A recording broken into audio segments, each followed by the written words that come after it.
I have these friends, Dan and Sheila. They're podcast hosts. Welcome to Profiling Criminal Minds. I'm Dan.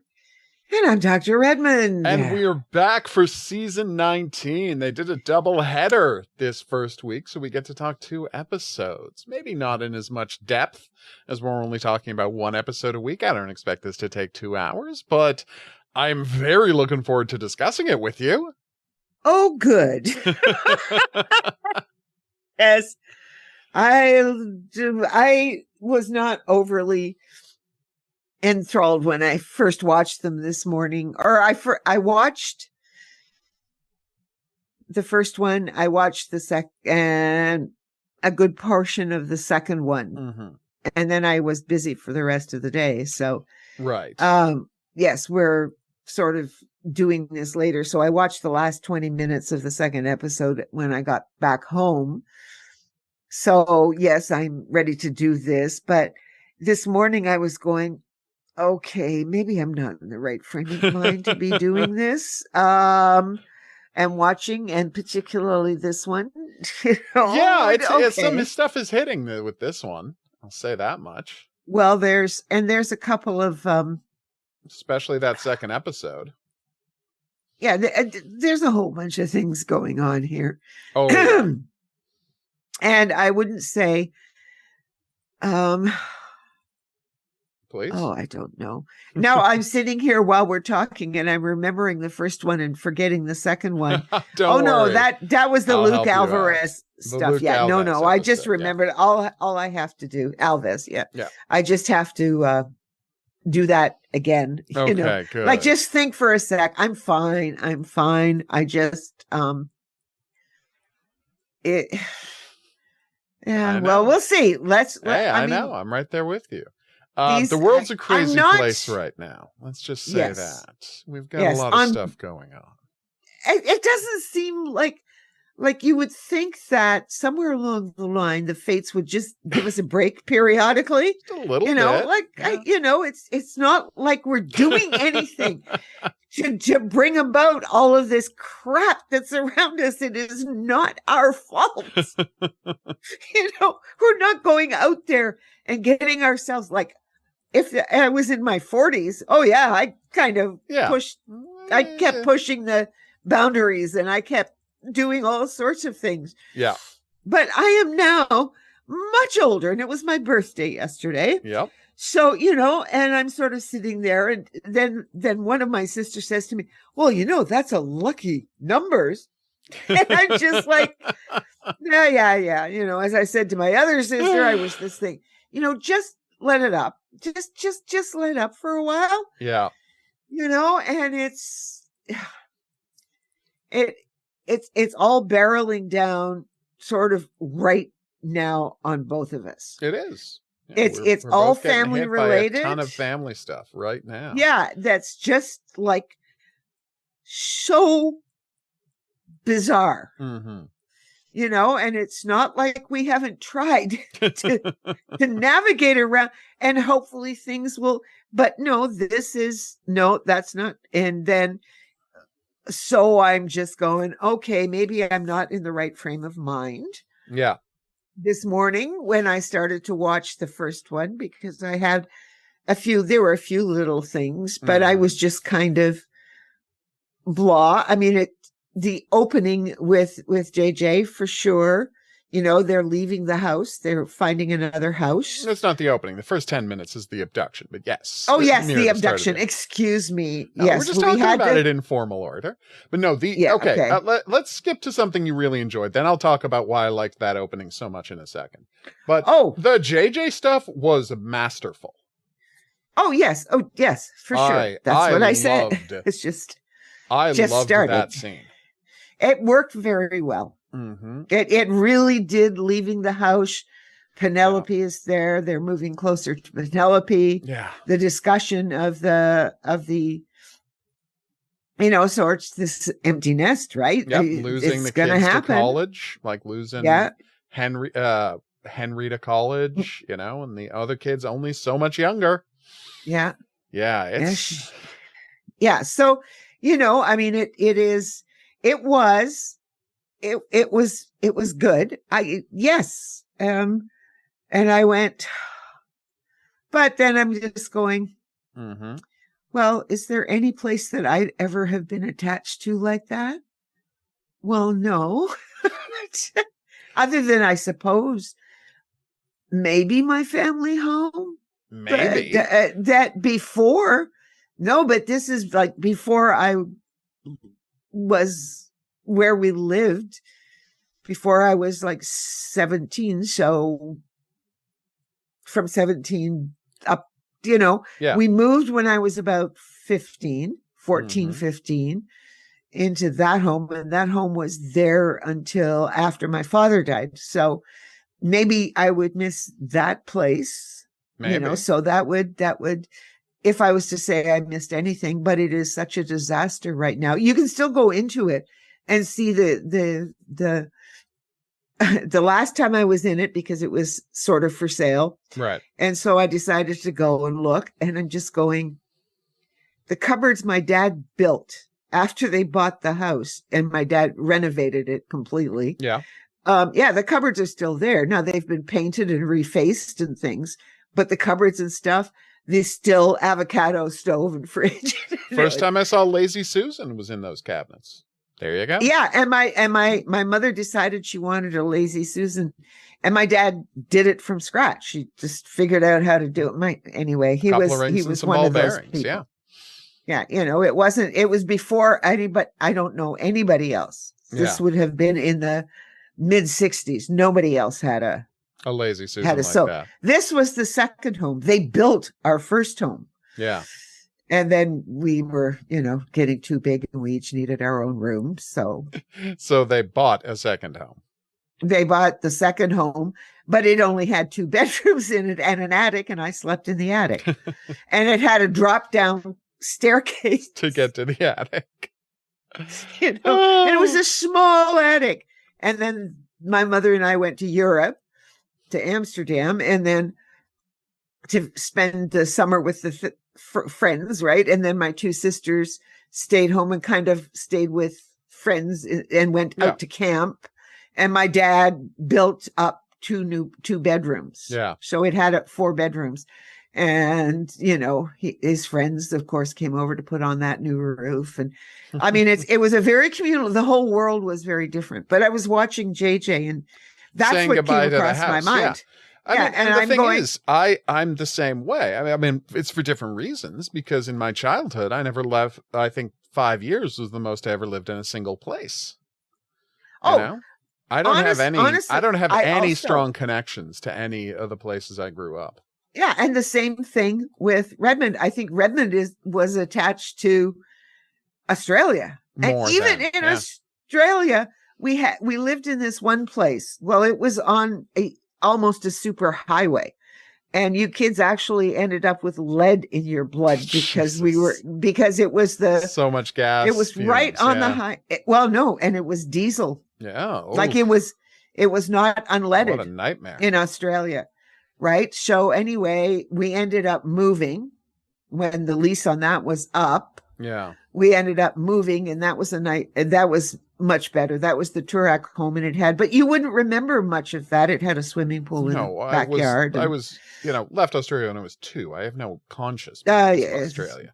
Yeah, 2.5. Yeah. So none. Yeah, that's not a big difference for children.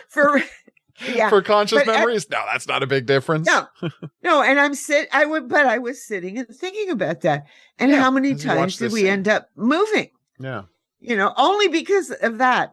So as I said, I'm not in this great frame of mind simply because my brother-in-law just died. Yep, and then today we spent the day. Part of it. Dealing Never mind with that. Yeah, exactly. Dealing with some of that out at the camp. And, he's only spent 3 hours working, but it takes 45 minutes to get there and 45 minutes to get back home. Yeah, of course. And, so I'm thinking about that because that's where I was going to go when I was watching these. And then we've got the whole big move that you're involved with, which is very difficult. Very difficult as well. Stuff I'm doing as well. Yeah, absolutely. Yeah, so, and that's, but that's also family related to me too. Oh, so I know. at some level, it's just nuts. And so I'm looking at the JJ and I'm going, It's hitting hard.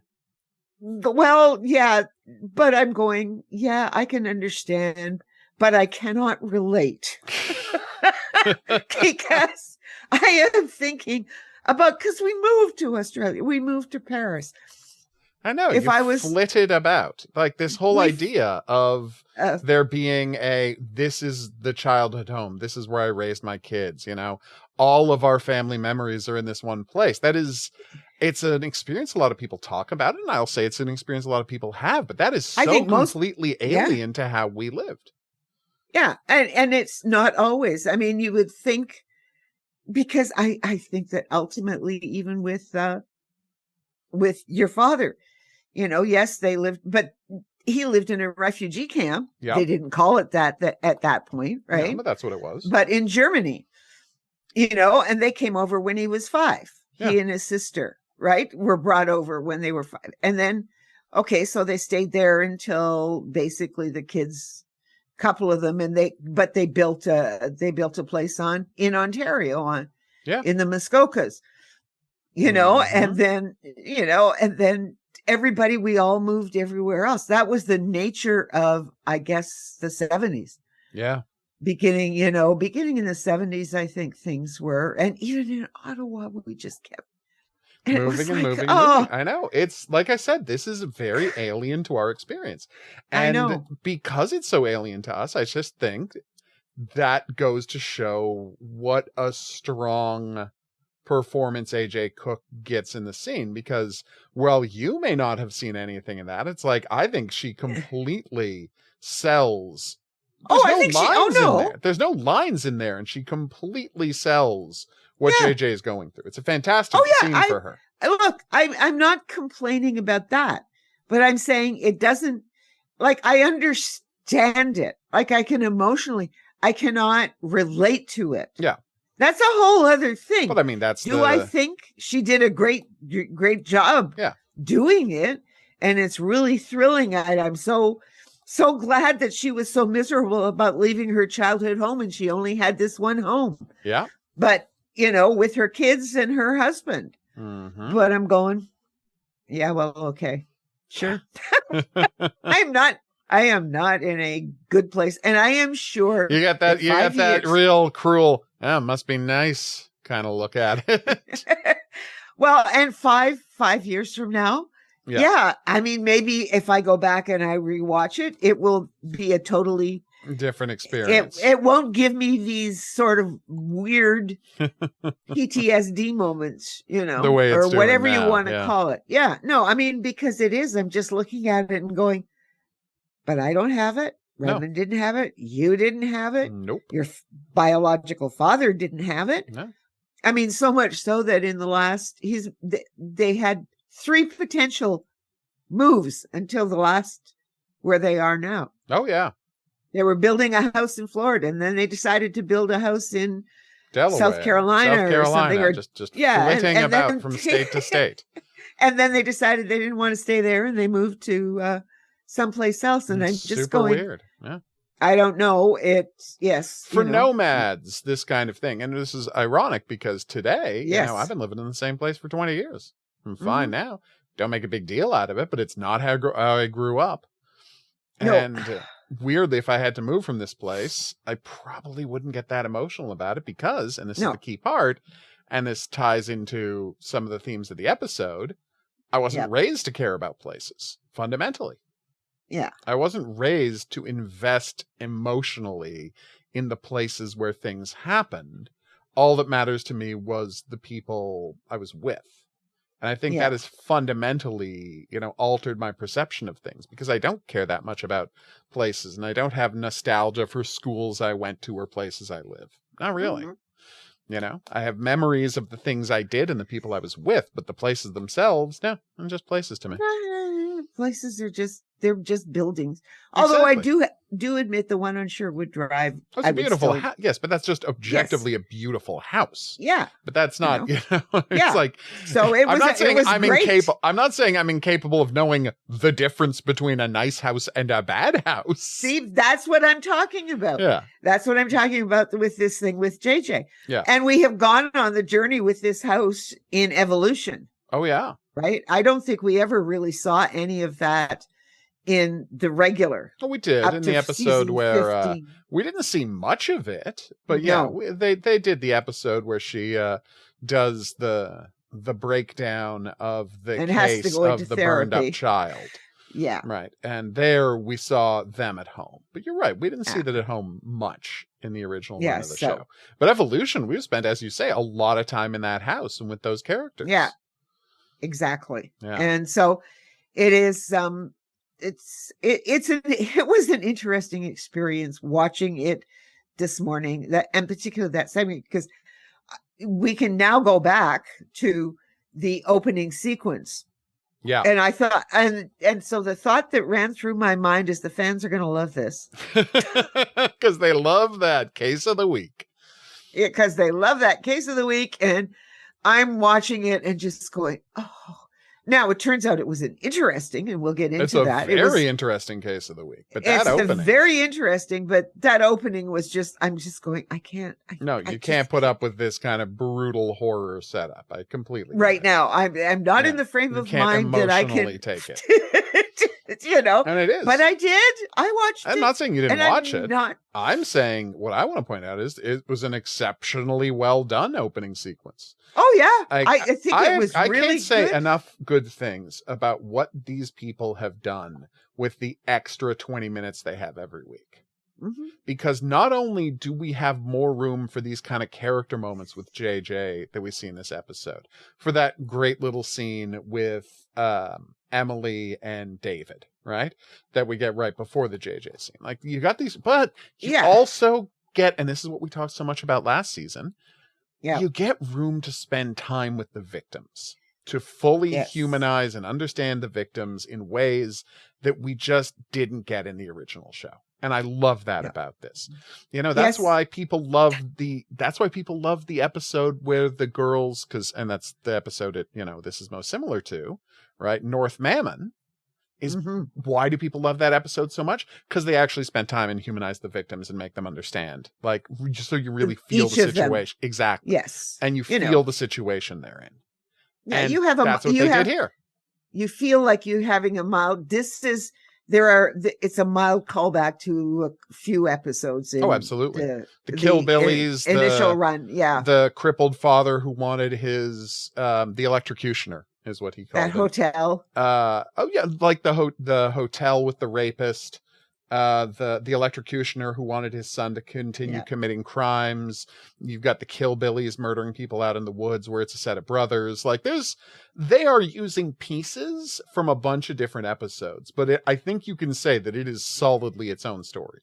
Oh, this is solidly its own story. Yeah. Although I did remember the sort of one, like, where they get walled into the hotel room, right? The husband and wife. Yes.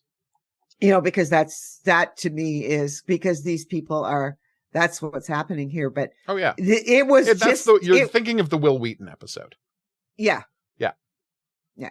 But this one is like, this opening sequence, and I will say it was powerful. It was a powerful horror opening. And I am not going to take that away. My frame of mind, though, was that I just can't take this. No, I get it. Well, but hopefully they're going to take it as a compliment that was too intense for you to watch. Yes. Yeah. Well, hopefully they will, because it was extraordinarily, those two, that car, you knew the problem. Yep. They should have tried to outrun the car, the truck. No, fundamentally, you never pull down a side road. Like, if you gotta relieve yourself, just that's what the shoulder's for, man. You go down a side road, you're trapped. At least you can theoretically drive off if you stay on that shoulder. So just like never, ever, ever go down a side road. This is our little, real life tips for how to deal with Yeah, this. real life tips. Never go down the Never side go road. down a side road. You don't know where it's going. Particularly, pull off the side of the road, you run into the bush. Exactly. We've all If you're in done Northern it. Ontario, we've all done it. Exactly. There's so much distance between anything called a rest stop up there. Everybody's done it. It's just the nature of driving in Northern Ontario or Quebec. Yeah, my God, Quebec. Yeah, it's just, you can go for miles and miles Not and see a miles. thing. Yeah. There's just bush. There's just trees. There's just like where we were today. The road was so bad. Oh, God. I'm not surprised. But they hadn't been able to do anything for 2 years. I think understandably, it's using the language, the way the guys approach. It is using the language of American policing. Like they want them wanting to think that maybe these guys are authority figures. They're wearing the vests. They've got guns. They don't say who they're with, and it's like when this episode is being made, it's like that's just when this American Gestapo ICE thing was getting started. And especially now, you can't help but read it this way. It's like they don't identify themselves as cops in any way, shape, or form. Although, honestly, I think it would be more realistic if they pretended to be cops. But they're using, with the way their truck is set up, with the way they're dressed themselves, they look like cops, they look like army guys, they look like militia guys, and that's on purpose because Americans are taught to defer, right, to any kind of authority figures. So even if you realize, right, that these guys aren't that, you still have it in your head somewhere that this presentation of authority is somehow meaningful, and I think that was a very good way to handle it. Yeah, no, I think, now that we're talking about it, and I'm not just in my head about it all. Of course, when you talk about it, it was a terrifying opening. It is slowly but surely. First of all, that it's going to be. Of course. Because it's Criminal Minds. Mm-hmm. So, no, and it was, from that perspective, it was very well made. It was very well made, very well done. Mm-hmm. Those guys, talk about creepy. Oh God, yeah. Oh. You can't even begin. Yep. Well, you have to watch it. Hopefully people did. Everybody's watched it. Yes. Nobody's going to be listening to this who probably haven't seen unless people can't get it, right? But it's on TV. It's on Disney Plus. It's not hard to watch. Maybe Paramount Plus in the States. I don't know how it works down there. It's on Disney Plus in Canada, and we only really care about Canada. Sorry, America, but come on. Become a real country again, and then we'll talk. Sorry, I'm going to do a brief political thing. I saw the dumbest thing in the world today from that moron American ambassador to Canada, because the CRTC, being frigging heroes, said, actually, streamers, you got to kick 15% of your profits into Canadian production rather than 5%. Yeah. And I'm like, way to go, CRTC. And the moron, who's legitimately like, I don't want to, look, I've never given the man an IQ test, but if he has an IQ above room temperature, I would be very surprised. He's like, I know it. Oh yeah, the man is a buffoon because he says, and this is what he says with a straight face, somehow, that this is going to, stop investment in Canadian, Canadian production. I'm like, by what mechanism could it stop production?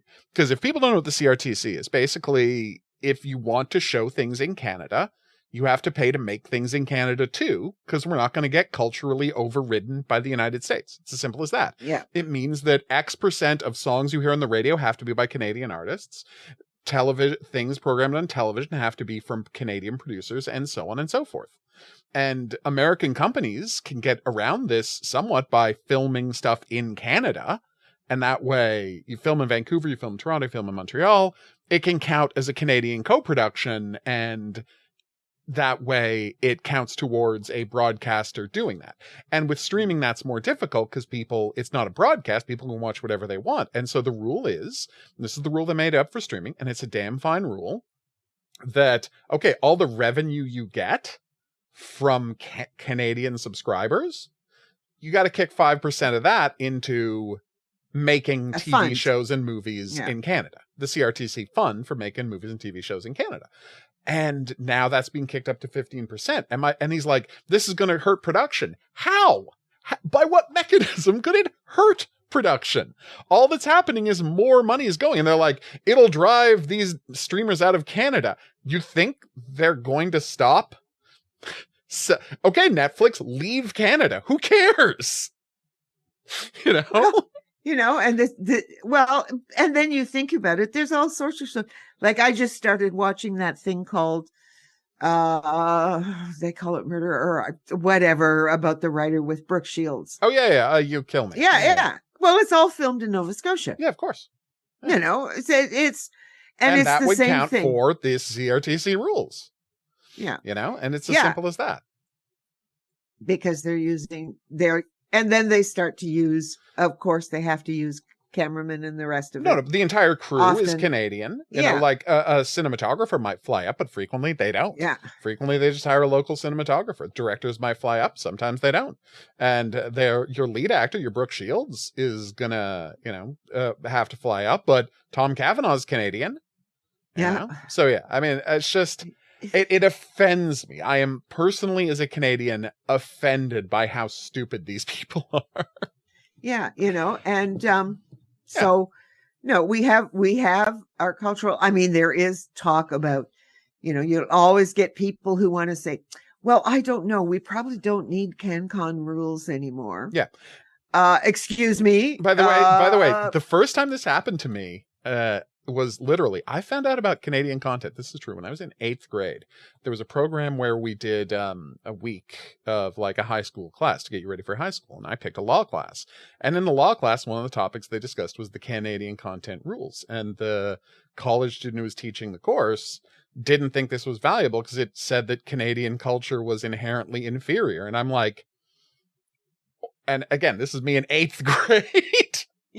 My response was, or is it that America has 10 times more money to play with? They have this enormous cultural impact. Yeah, we got less money. We need the help. That's just how everything works.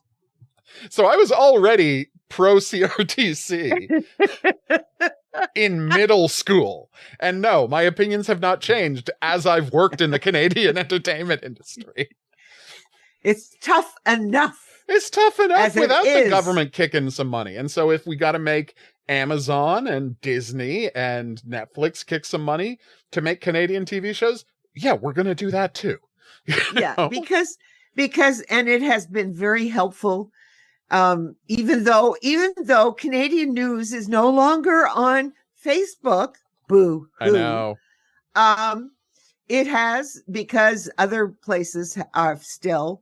And then, of course, Trump decides that he wants Canada to let go of some of that money. Yeah. It is bizarro. And actually, I think, Carney, the government did do something, got nothing back in return. Yep. So no. Yeah, it's no, and this is what happened last year. And okay, and this is the last thing we'll say. We'll get back to the show in 1 second. So sorry about this digression. It's just some crazy stuff is happening. No, it was the internet services fee, the online services fee that they were going to charge, and then America demanded they drop the internet services charge, and they dropped the internet services like extra tax, and America still did all of the tariffs and threatening to invade. And I was like, okay, so why are we giving America everything if they're still going to be, why would we give them anything if they're going to behave like this? Because they're not rational actors, but that's a whole other conversation. That's a whole other, anyway, but what happens, we're still talking Canadian content and the Canadian content rules. I mean, we've now got a reporter in Sault Ste. Marie. Yeah. I think on the CBC. That's nice. Because of that funding, and, exactly. And I guess what the real message is, we're trying to say is, Criminal Minds, start filming in Canada. You'll be so much happier up here. We have a higher caliber of actors. We have a higher caliber of production people. And no judgment, but it won't make it look like rural Virginia is the suburbs of Los Angeles.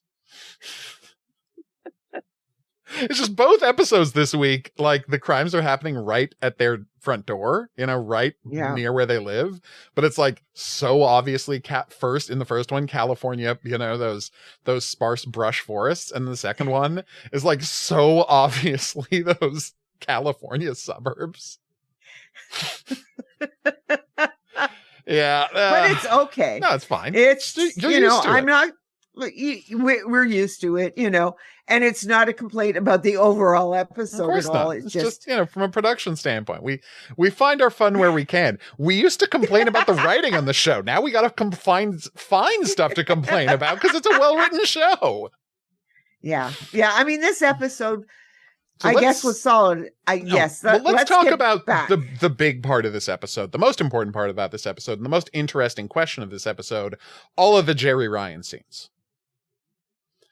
Yes. And I was actually afraid at one point. Yeah, please. That what the father wanted, like, because he told his sons he wanted one more thing. Wanted, to go after her. And I was actually afraid that he wanted her to die. I mean, yes, I could. And then I could have seen that coming too. And I would have, and I had gone. I actually, at the moment that I did that, and I thought, so we're going to have a confrontation where these boys are going to find out that she's the mother.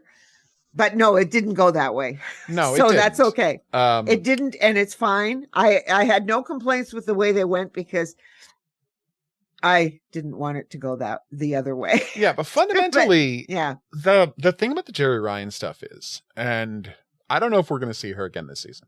I haven't checked the actors. You know me. I never check. I never look ahead. I never see who's been cast on a show unless it's loudly announced, like the Connor Story situation. And I never check who's going to be on a show in a season. I want to be surprised.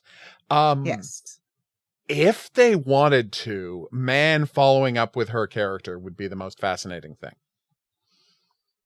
Well, okay. There was, as I said, I've had only two what I would call real complaints. Yeah. About this episode.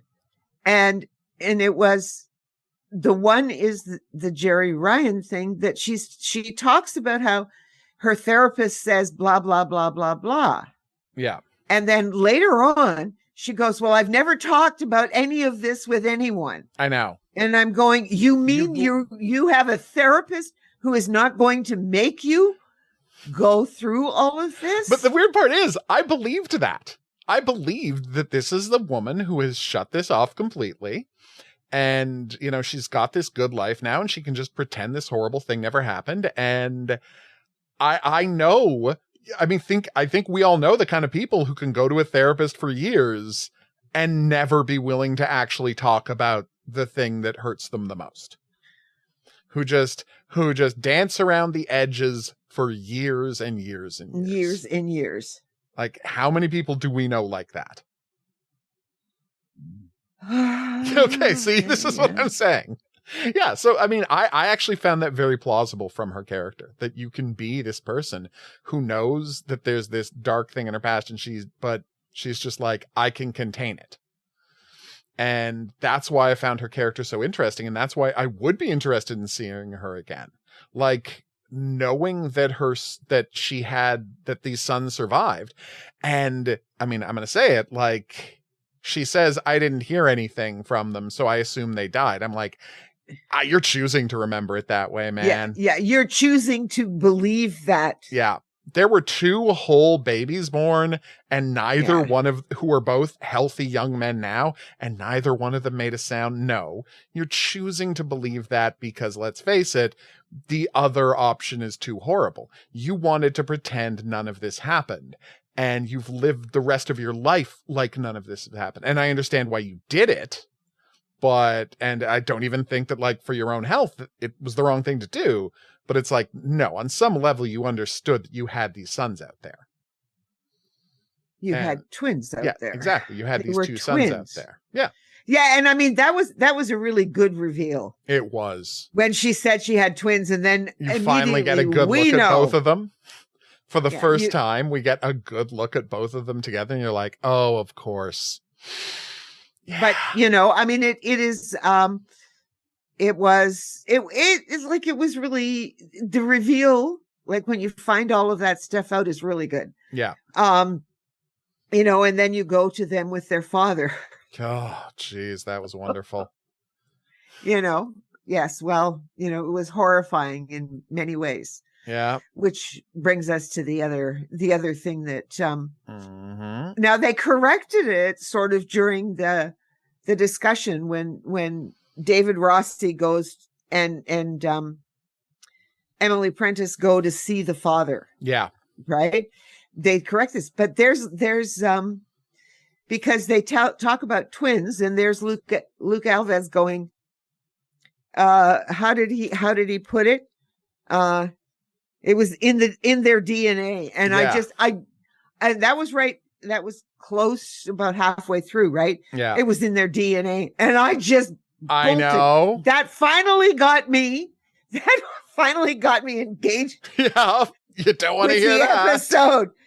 Because I don't want to hear that crap. Nope. Particularly at this point, when they should know. Yeah, they should stop talking like that. But then Emily does. Ever. No, but Emily does later on when they're Emily talking say to the right father. thing? Yeah, when they're talking to the Yes. father. But it's but I'm just going, okay, no, yeah, but I still don't care. no, I yeah, still he shouldn't. don't care. He shouldn't be saying it at all. He No. shouldn't be saying that at all. No, you're absolutely That there's, I mean, it just there were a few other things on and off that there were little things that I'm going, oh, maybe this could have taken another run over. Right. Just No, I get the it. script, And but like I it's said, okay. I would like to hear more from Jerry Ryan, because it's like, it's this situation where you create such a compelling, like, idea of a story of what the woman Yeah. is trapped in, that you want them to explore it further. But then again, we felt the same way last year about The Disciple, Yeah, We I had mean, that there's issue with The nothing Disciple here. that year. Yeah, There might not be room for it in the season, but damn, did Yeah. she do a great job. When they were doing the nested flashback with the younger and older version of her, and her narrating Yeah. things within her own flashback, just beautifully shot. Oh yeah, I as I say, when I come down to it, that's why I opened with, I think this is my problem, not Oh no, the I episode's agree problem. with you wholeheartedly. That I have, that I just, oh jeez. I know. But we have to do this, and we Yes, have of to course. do this now. So, but yeah, I mean, that with Jerry Ryan, it would be very interesting to see, because these guys Yeah. are caught. Mm-hmm. And they're caught. They're alive. They're going to have the worst defense anyone has ever had. Yes. We were run They're off not- the road, so we kidnapped and tortured people. I don't think that's going to fly. Twice? Twice? You think it might fly once? No, but I don't think it would maybe. fly once. I don't think it No, would I fly don't once. I don't either. think that will give you a pass. Being run off the road will give you a pass for a month of brutal torture. Yeah. Yeah. Because second couple, because we see the second couple that Yep. has been, There for the month Run off already. the road. Yeah. and I mean, and the reason that they had did two Yep. Oh. is because they both want to have children. Yep. Exactly with like their different dad women, did. Yeah. just like their dad did. And the couple that has been there for a few months, yeah. she knows Oh yeah. that that's what they're trying to do, that get her pregnant. Whereas, and the other ones have just okay. arrived. Now, here's the reality check that I kind of do. Yeah. Because it does say that, well, they rape them every day. Yeah. And I'm going, yes, but you see, that means that their sperm count is very low. Exactly. So it could take a while to get a girl pregnant. And they have not, in fact, yet. No. Yeah. So obviously, you see, you just can't do that, because it's every day you have to build up your sperm count. You have to plan. It ran through my mind. No, I get it. I get why. Don't worry. And I'm going, not that I would expect them to understand that. No, I don't. These guys did not go to school. Is a big part of their character. Is that these guys didn't actually get any. Yeah, they're completely off the grid. There's no record of these guys. Yeah. Yeah, it's a messed up situation, man. It was just like, oh no, it's a horrific situation. I think it's very well handled. What do they call the therapy where you do the half hypnosis? It's MDA. It's whatever they call it in the episode. Whatever they call it. No, but that's, like I said, that was a very good scene. And it's believable that they could track, once you know, as they say, once you know that it was only within 20 miles of the abduction space and there aren't that many roads. Like, this is a middle of the nowhere place, but there just simply aren't that many roads out there. And if you know that it didn't become like a dirt road until the very end, then fundamentally, like, it's actually, she gives them very good information. It is a limit to where they could have driven in that amount of time. I thought that was very well handled, very well explained. Also, low key, that guy gets stabbed in the chest with a shovel. You know, like that was okay. That was oof. And we see it on screen. Damn. Yeah, the third wheel, but oof.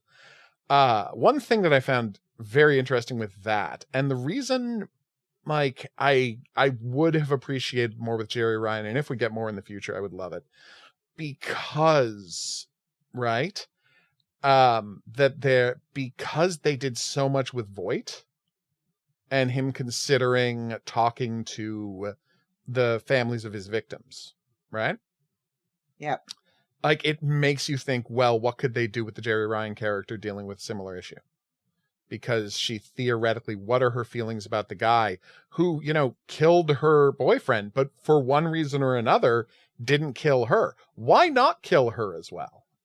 Well, I was wondering that too. Exactly, right? Like, you know, is there weird emotional connection to the mother of his children? Like, because she was quote unquote left to die, but fundamentally, like, did he feel some weird emotional connection to this? Like, there's so much to explore with that character. Here is what this would have been, is that he only wanted to do this to have children. Yeah. And he ended up having 2 children. So he just assumed she would die in the cottage. Oh no, he left her out in the woods. He didn't even, or he left her out in the woods, but he didn't care. I know he didn't care, but the point is, he did kill the boyfriend. Well, yes, you would kill the boyfriend. No, but he only did it after the kids were born. He killed the guy and he just left her alone. That's my point. It would have been no more difficult to kill her at the same time, is my point. And so what does that say psychologically about the guy who's doing this? And what does it, like, she on some level understands that if she didn't have these children, she wouldn't be alive right now. Yeah. And what does that do to her mentally? You see why it's like, they've opened up this Pandora's box of storytelling where it is such a fascinating thing that I don't know that we're ever going to have another split second thinking about, you know? Oh no, you're not. I don't think we are going to see her again. Yeah. No. But I just, like I said, I found it a really compelling backstory this week. I was just blown away by how well it done. And again, it's embiggened by having Jerry Ryan there, who is fantastic. Yeah. Yeah, 100%. All right. So that is my comment. The first episode, very good. Let's move on to the Voight stuff from the first episode. Wait. Do you have something else about the murder you wanted to say? No, no, there's nothing else right now. Yeah. No.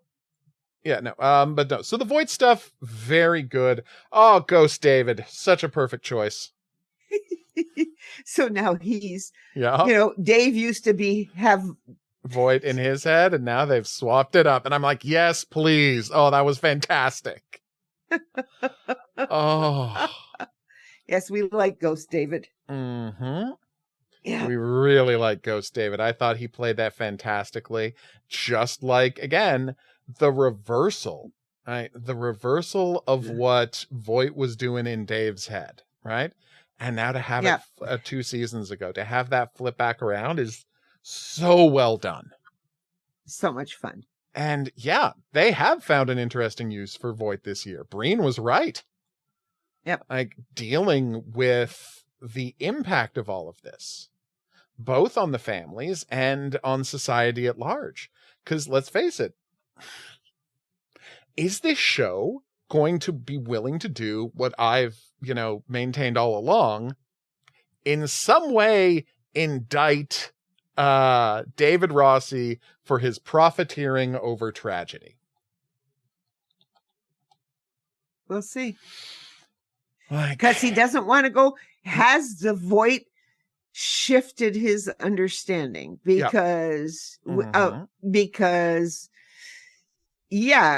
he's gone through it. It'll be interesting. Yeah, I mean, he needs to.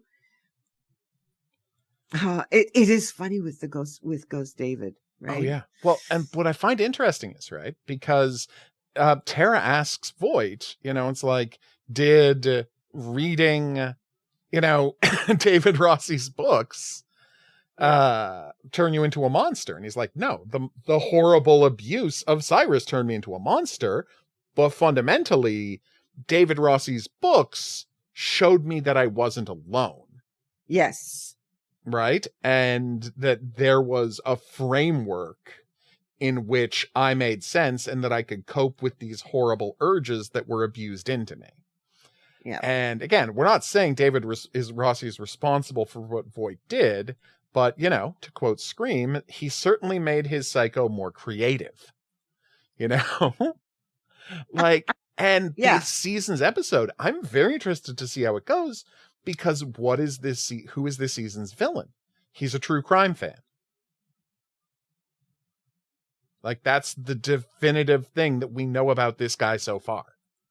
All we know about the villain this year, who strangles that girl in the first episode and is in the car at the end of the second episode, all we know about him, the way he's introduced, is he's a fan of true crime.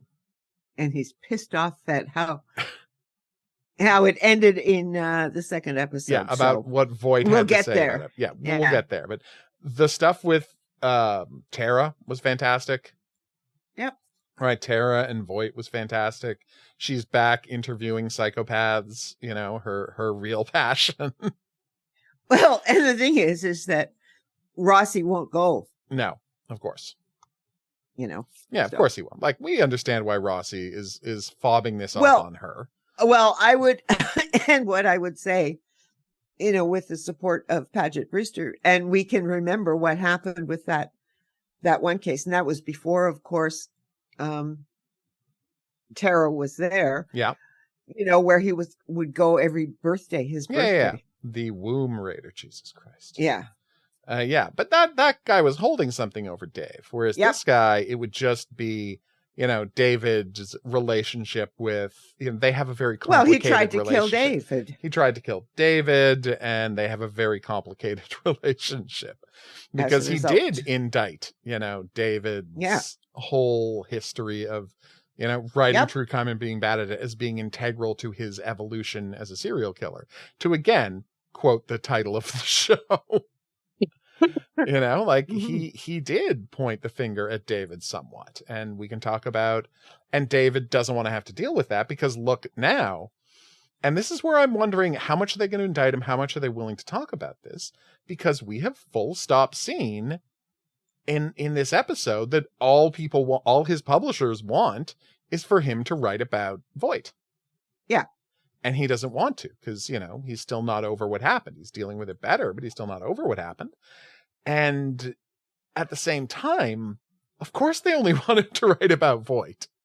And the question is, so wait, now that you have a personal connection to it, somehow it's bad to write about it, but all the other serial killers you glorified, that was fine? Well, that is, well, it'll be interesting to see where he's going to go with that this season, because the fact is that this has changed him. Does he understand? Because David has never been really good at self-analysis No, at all. famously. The bottle beckons, so to Yep. speak, and now he doesn't have the bottle. Yeah, that's a good point. So it is going to be A challenge for him. a challenge for To say him. the He least. doesn't want to see this guy because I suspect he is raging angry at him. Mhm. But also, the one thing he doesn't want to do, and that is glorify, because he never used to really go and see all of these serial killers after that he wrote about. Yeah. It was all the ones that he wrote about and stuff. It was always very analytical. Oh yeah. So what are you going to do? You make these things, and then he would go off and talk about it and Give his speeches no. and write about the cases and how he caught people, but it's not like he went and hung out with them afterwards and did profiles of them. Yeah. No, they it was all weren't- about, the luridness of the crime of it. It was always A, the luridness of their crimes, and then B, his heroism in catching them. Yeah. That's what I assume his books were, because honestly, that's what most true crime books written by FBI agents are. Yeah. Here's some lurid crimes. Here's the awesome way we caught the person. That's kind of it. FBI agents generally do not spend 2 years talking to somebody and then write a book about their psychology. And I don't think David Rossi ever did either. Let's face it, David Rossi is writing obsession. He's not writing in cold blood. No. He would never do that level of interviews just to do a book, because David Rossi honestly thinks he already knows everything. Come on, it's David Rossi. Tell me the lie in what I just said. There isn't any. No. So yeah, I understand, and I'm just wondering, is he going to come to some conclusion about his involvement in this coarsening of the discourse, right? Because David Rossi has finally found the line he won't cross. But, what does that say about the way he's lived the rest of his life? Before. Yeah. Exactly. And it is, because, the fact that he was trapped, the fact that he almost died. Yeah. And he did. Yep. And the fact that he was challenged by this serial killer, Voight, who, he won't go to see him. He won't go to talk to him, because it's going to, and that's the interesting thing is, what is it going to trigger? Okay, maybe I should never have done this. Maybe given the second episode already, right, you're getting this critique, Yeah, right, of that kind of true crime. Now it's the podcast critique, yes, but what you had with David Rossi was just the prior to podcasting critique, because the David Rossi of 10 years ago would have had a podcast. Oh, absolutely, he would have. 100%. There is David no Rossi question in my mind that in would have a podcast. 2010 or 2012 or 2015 would have had a podcast. Oh, of course he would have. If there had been podcasts instead of just writing his books. And he would have been on every true crime podcast. He would have been going and doing interviews. He would have been, all over the place. All of that. And all of a question. sudden he wants nothing to do with it. Now so he wants to elevate himself above it suddenly. And therefore you have to somehow or another question your whole life. Of course. And that's where I'm interested to see what the arc is for the rest of the season with him. If he does it in this season. So, all right. Now let's get to that second episode. Let's just briefly touch on the killer. I don't think there's the most to talk about this week. Again, they're going back to the well. It's a guy who suffers from this horrible pain, and he keeps going at people to try and solve it, and they can't, and he takes out his rage on them, right? Again, how different is this from the guy with the hum? Or the guy with the eyes. Yeah, exactly, right? Like we've It's seen the eyes. we've seen this archetype before, right? Mhm.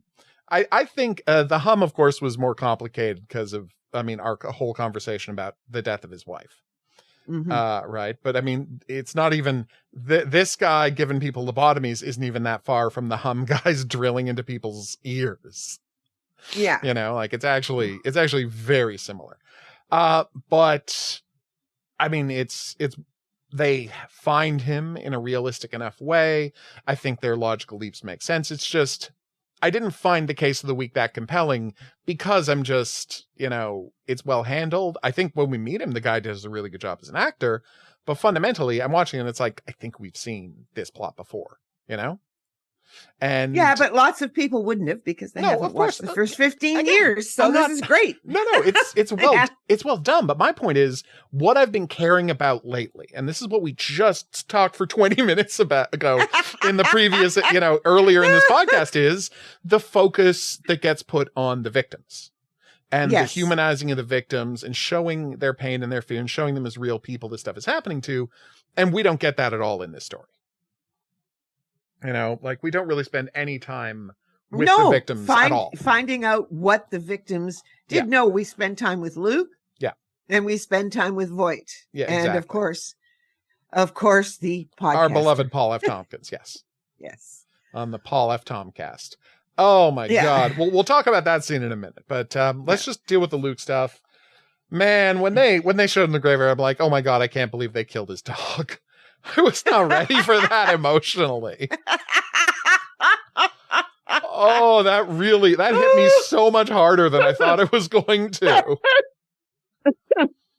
Oh God. Well, but his dog was just old. I know. Like he said, you know, could I have gotten, you know, if I had noticed that it was a tumor, could I have gotten there earlier?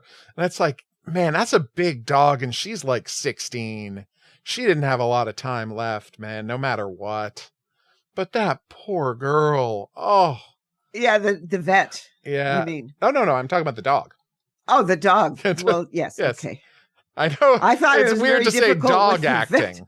But yes, the vet scene. No, the vet scene's very good about just trying to communicate with him. And it's like, and the show makes it clear that how integral Roxy was to his survival. And that's been in the show before, right? They've talked about that before. This has been consistent of his character. And if he loses her, and in the 16 years since, he has grown as a person, he has become a fully realized person in a way he hasn't before. He has this extensive social network. He has friends. He has a life. And he's credits his father. Exactly, with, right? Yep. And he is credited like Roxy for giving him the strength to go through all of this. Yes. So you have that agony of him owing her everything, but because it's a dog, there's no way to communicate that except for taking care of her. And now he can't even do that. So it's like, he plays it. Yeah. And again, I'm tearing up now thinking about it because of how well he played that scene. It's so beautiful, his scene of saying goodbye to Roxy. Like, I loved it. And let's place it. Let's admit. Yeah. In terms of personal issues. Yes. You've been there. I have been there with my cats. Yes. You know, when there's nothing to do for them. And it's like, it's the hardest thing in the world. And then holding Gideon while he got. Exactly. That's all I could think of was. No, I have literally been where Luke is. 100%. I have experienced that exact thing and how horrific it is. And it triggered me real hard. It absolutely did. It was beautifully done, and it was completely true to the emotions in that moment. It is huge. It is fantastic. And, you know, his dog having a tumor gave him an idea that maybe the guy had a brain tumor. So great. Yeah. Okay. Yes. Fine. Yeah. No. And they managed to fit it in. So that's nice. No, they did. It's the emotion of the like how you, and they build up to it, because I'm sure that there are lots of people who don't, as I said, if you've only started watching Evolution. Yeah. And you haven't gone back and watched the first 15 seasons, you don't understand why the first thing we would think of is it's Roxy. Yes, of course. Because I can remember thinking when we had the first flashback, like he's in the graveyard, the first flashback, and he's so upset. Yeah. But it only gives us a little bit of information. Yeah. And I can remember thinking as I'm watching it going, but he doesn't have anybody who's involved in his life anymore. Like, you know, and I actually, all his parents are dead. We know that about them. But I also went back to the woman who was, the sister of the cartel boss, right? Yeah. But then I thought, oh no, she's dead. No. Yeah. You know, and so but that's the only, no, she's not dead. She's in witness protection and stuff like that. Yeah. But the point is that was all resolved and stuff. But I thought, is it her again? You know, that did flash through my mind. But when I saw the graveyard, I'm like, oh yes, no. It's gotta be. And then it becomes really clear when everybody's noticed that there's something wrong with Luke, except Garcia, who refuses to gossip. Yeah. That was so funny. And then you just know, because she is the one, because then you go back to, of course, that her initial interactions with Luke, right? About Roxy, right? Yep. You know, and how funny those were in the beginning when Luke first started. And no, he had to go home. Well, does he have a girlfriend? Because he would talk about Roxy. Oh, yeah, right? I remember. But no, it was, and then finally, and Luke strings it along. Oh, yeah. And then finally brings the dog in, right? Yeah. I mean, it was. Yeah, it's like this has been such a big part of his character, you know, since he was first introduced. So yes, it's huge that we lost her after all this time, but it makes perfect sense. And it's a great moment for him because it allows him to grow, because you get that great scene of him understanding that the best way to honor her is to go out and help other vets the same way he was helped. Yes. It's a really great ending to that scene. No, and it's great for her character. It's great for his character. Like, no, I thought it was fantastic. You know, when he says, I will see you in jail. I know. And I mean, and I would frankly believe that Luke will do that. Yes. In a way that Emily would make those promises and then never follow through on them. But Luke will, because absolutely Luke will. Yeah, because he knows how important, like it is a strange sort of thing. Yes, he has. And that's all there is to it. And it's too late for this guy's going to end up in jail. Oh, he'll be in jail for forever. The rest of his life. Yeah. But he will have people outside who care about him. And that's huge. Yes. Yeah. Well, and what I would say about that whole art part, when you see that first vet and he just blows the three of them up. Yep. He can't even make the decision Yeah. to get those people out. First. And the poor cop, you know, he's just a beat cop. Who just happens to be there. You know, and the superintendent who called because, well, I hadn't heard from him in a couple of days. And the thing is that he had the lobotomy and nothing went right. And you can see it at the end. Like this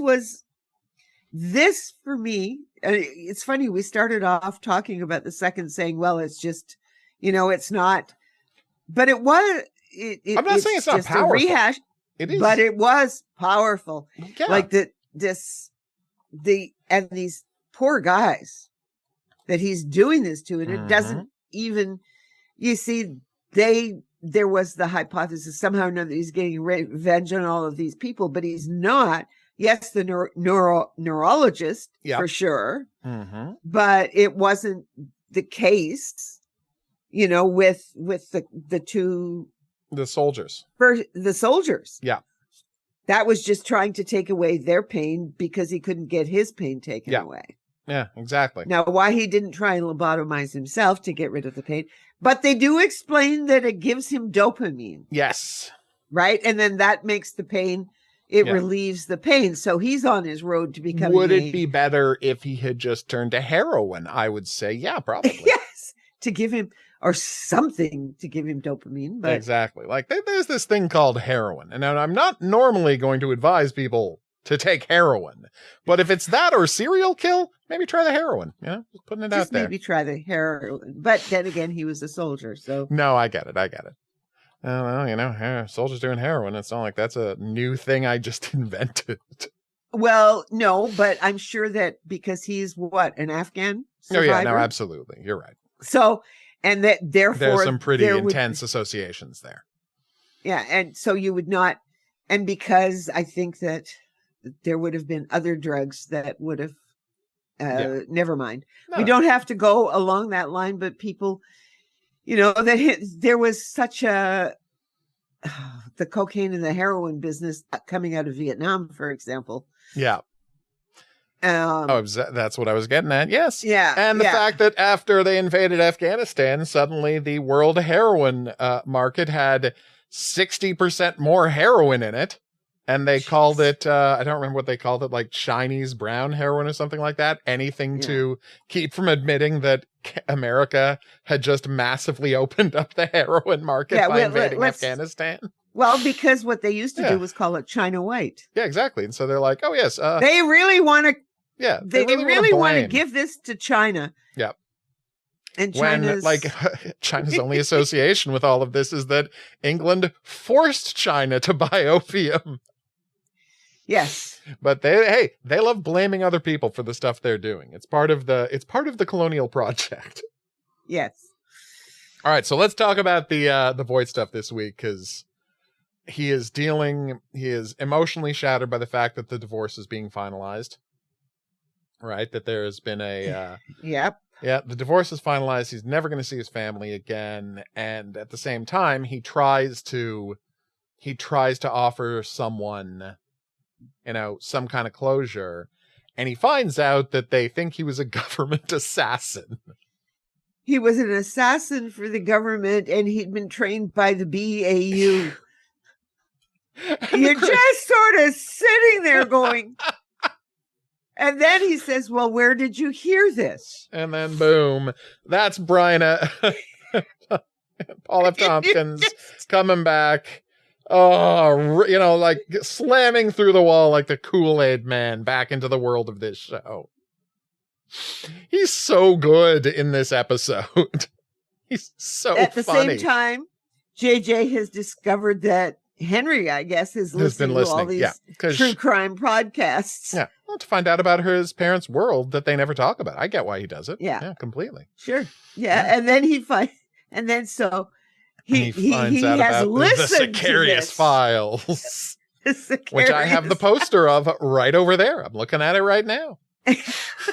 Got my Sicarius files poster right here. Oh my God. But how great is that? Like, it's such a good scene. And the weird part is, yes, is everything he said about Sicarius a lie? God, yes, but only because he's conflated two things. Because, essentially, there was a government assassin program that the BAU created. That's true. It's just Sicarius wasn't a part of it. He just wormed his way into it. Because he found out about it via, Jaws, the Iron Tooth Man. Yeah. He found out about it because of the government connections, and he wormed his way into it. And of course him, knowing all the people who had been some people who'd been victims of it on his Sicarius website. So it's he had the connections necessary to be able to employ his knowledge about the Gold Star program. But the Gold Star program was real. Yeah. Paul F. Tompkins' character isn't completely wrong. It's just he wasn't actually a part of that program.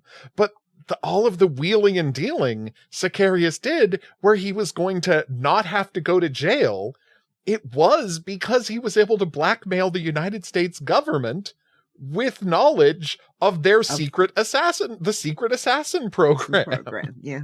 So I'm not saying the podcaster is a hero journalist exposing the deep state, but I am saying I think he was as right about as much as he was wrong about. Well, yes. And the thing is that if and we all know that Brian was not going to do this. No. had done more research. Yes. Rather than just making Just stuff up. done more research rather than conflating. The problem is he's always been a conspiracy nut. Exactly. So he would be Right? the worst possible person to put this information out there. Brian Garrity would be like the worst venue through which to get this information. But it's true because he kind of he's not entirely wrong. Which is just a weird thing to say. Like, he's not entirely wrong. No. Which I don't know is what we're supposed to take away from the episode. It's just, I don't know why I'm thinking about this, but do you watch the show Tracker? No. I don't watch the show Tracker, okay? I don't watch the show Tracker. My wife watches the show Tracker. And so the backstory of the show Tracker is that he was, his dad was like a researcher and he did something and then he was paranoid and they ran off into the woods and maybe somebody killed his dad. And like his paranoid brother, Jensen Ackles, thinks it was the United States government. And so there's been a continuing plot about that. And apparently this season they've revealed that like his dad was doing MK Ultra stuff and that's why he was killed. And like experimenting on children to try and create, psychics.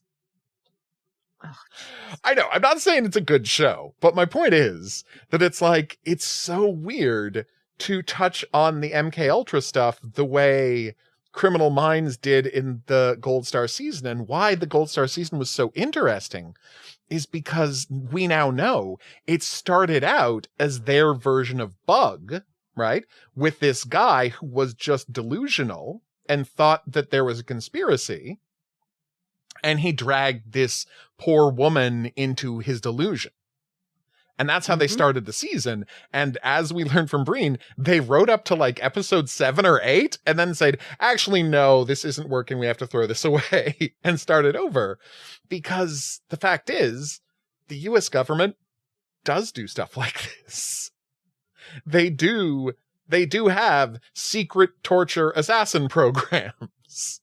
Like, that's just a fact. It's a lie to say that MK Ultra didn't happen, Yeah, the born identity stuff. They did that. Yeah. That's, not the way it is in the movie, but that's true. They did that stuff. It all came out of, and it is the LSD experiments. And all of the stuff. All the stuff about brainwashing, all the stuff about remote viewing, and yes, all the stuff about, deniable assassins who you can get to shoot a president and then not really understand why they did it. A certain guy, John Hinckley, who shot Reagan. No, I'm sure that he wasn't at all. Like, his dad was involved with government research, for God's sake. Of course. It is so complicated. And the problem is, they did do a bunch of drive-bys at podcasts. They did a drive-by which I loved about Dexter too. Yeah. They like taking on these true crime podcasts. And so they did do some drive-bys. Mm-hmm. And what I was thinking, but okay, where was I going to go with that? I'm going to continue talking. You get your head back. What I'll say, I'll pick it up and then we'll see if you get back there. What fascinated me, right, is, I don't listen to true crime, right? Like, that about me. I never watch true crime. Neither do I. Yeah. I have no interest in it. And it is so nice to have the character be like, no, like, it's just not that interesting, this guy's crimes. What's interesting is the social conditions that create people like this. And the weird part is, I think that, obviously I don't expect the show to ever deal with this because it's Brian Garrity, for God's sake. He's a buffoon. But the thing that you could learn from the unique opportunity Voight gives us is to have someone who has developed empathy and developed a conscience, but remembers what it was like to be a monster. And he could be the most useful person that Tara has ever talked to. We'll see where it goes. Because you can say by the time we get to the end of episode 2, that is a possibility, but I'm going, okay, so we're going to have a dark passenger, are we? Well, and no. The reveal that David is his dark passenger was nice. Yes. That maybe David is really his dark passenger and not. Well, and the thing is, it makes sense that David would be his dark passenger. You think because, I'm an angel. Well, How yeah, I know. cute. I know. How quaint. It makes sense because who thinks of him as more of a monster than anybody else? David. Yeah. David. Yeah. David is the one who thinks of him as more than a monster. Really, and David has never really believed that he could have, and like he Even can literally though he saw an MRI in front of him proving that the empathy part of this man's brain was working, and he was still like, I think it's all an act. Yeah, he's deep down inside, he's just not convinced. No. And the fact is that that's what this episode is all about. Like I thought the business with Brian was really good. Oh, it's very good. And how brain and then how he could switch it around, and Voight comes in and bangs on the table and does all of those things. I honestly, when I saw that lamp with the logo of the Sicarius Files, I'm like, oh, Breen couldn't have sent us the lamp. I would have loved that lamp. And then the lamp gets smashed, and I'm like, okay, poster. I understand why I got the poster. That lamp is amazing. I would have loved that lamp, and then he smashes the lamp. I know, having a Sicarius Files wall lamp. I would love that. Are you kidding me? Now that they can do fake neon lamps really easily, oh, I love it.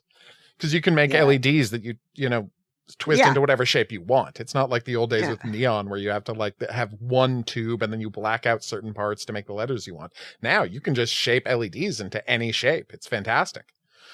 Yeah, but I love that. I love that lamp, the sign, and then he smashes it. And it made me so happy. But to end the episode with essentially Brian disavowing serial killers and showing the effect that has on a true crime fan serial killer whose self-identity is all entirely wrapped up in, the glorification of serial killers. I am really interested to see how that plays out. Yeah. Yep. Like, they got me hooked with that one. Oh, yes. By the end of the second episode. Plus, I had sort of got out some of the angst during the 5 hours that we had to deal with an awful lot of stuff, just physically. Yeah, of course. It helped distract you. I get it. It helped distract me. So when I got to that end too, it was the same thing. It's like, whoa. Yeah. This is good. As he's banging on his steering wheel. He's so angry. He's so furious that, his the thing that excites him most, the thing that interests him most, it's all just being completely disavowed by the person he was listening to and by the guy that he's a fan of. Yes. And although there was, you see, and here's the thing is that Sicarius basically, when he says this, I'm not smart, I'm not this, I'm not that, he's just lying. Of course. Of course. He specifically designed himself to be, consciously, to be a better monster than Cyrus ever was. That was his whole plan. But, it's taken some turns since then. But yeah, like, they can develop this into, and I mean, let's face it, David has to have the guts to go and see him at some point. Well, right? I'm assuming that that's what's going to happen. He has to. Because they can turn him into the show's Ed Kemper, the self-aware serial killer. Ed Kemper, history's only self-aware serial killer. Yes, but this one is trying to get out.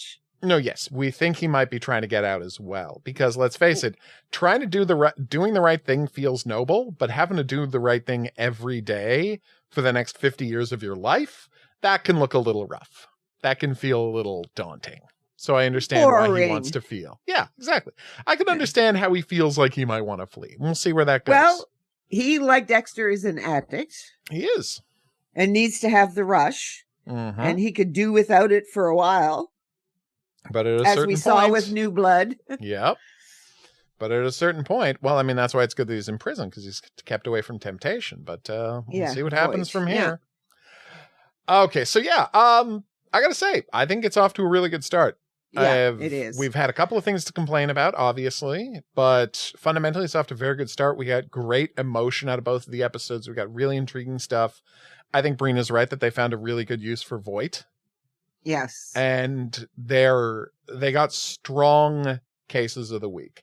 Like I said, I think that I didn't connect. Obviously, I connected more with the first one because it was so excellently handled and because the Jerry Ryan stuff raises so many fascinating questions. I'm gonna be thinking about that for ages, whether they ever explore it or not, and I don't have any reason to suspect they are going to explore it further. Whereas the second one, it's because it is, again, I'm not saying rehash, but because we've seen so much of this stuff before, it more impressed me with the emotional stuff right at the end than the actual plot of the the interact when it brings the Luke story and when they dovetail. Our unsub story when they dovetail. That's when it gets great. When it turns out that, and as I always say, the great ending. Yeah. Always you can forgive a hell of a lot. If you get that really good ending. No, if you're you right. get that really to that particular story with Luke and the guy. Yeah. Because the guy is in pain and made some very bad decisions about how to try and deal with it. Absolutely. And therefore caused the death. And oh God, that poor guy who was in the wheelchair. Yep. The last soldier that was who wants them to kill him because he's lobotomized, and it's horrific being lobotomized. Yeah. Yeah, no, it is a good episode. Like I said, there was stuff that it didn't blow me away, but man, is it solid, and man, does the emotional stuff land. Yeah, and it all lands. And let me put it this way, and we do know that between seasons, Tara and Rebecca got married. Oh, and Voight is the one to notice and congratulate her. Oh, you guys got matching rings. Oh, that's wonderful. Yes, you got married. Oh, it's so nice. I'm not here to talk about that. Come on. Yeah, he's got nothing but time. But yeah, we do love Rebecca, so yeah. Yes. All right. Okay, so I guess that's that. Very, promising start to the season. Can't wait for the rest of it. For now, we're going to wrap this up and say thanks for listening. If you have any questions, if you have any comments, if there's any profiling related fiction you'd like us to check out, drop us a line at profilingcriminalminds@gmail.com. We'd love to hear from you. If you're listening on an app, podcatcher, watching on YouTube, hi, thanks, rate, review, and subscribe. That's how people find out about the show. We're going to see you back here next week for episode 3 of season 19 of Criminal Minds. So get psyched for that. But until then, I'll say that's right. Au revoir. And have a good week.